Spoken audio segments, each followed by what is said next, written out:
what's up again sa inyo mga kapatids dito sa Islap TV. So for today's video mga kapatids is papakita ko sa inyo yung ating mga inakay, no? A few moments later.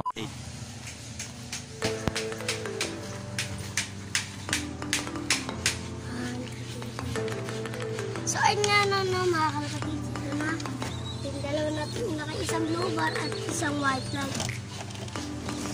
Ito, parandayin muna natin to para isang magano.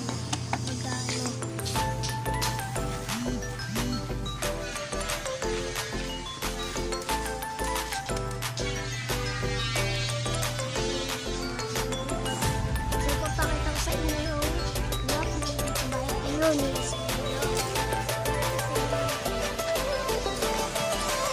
saan nakalagay dyan? Sila, tapos yun yung isa ng kalapate. Kasi Jack Love TV nandito ng mga kapatid. Tapos ayun yung inakay natin. Iwan ko lang.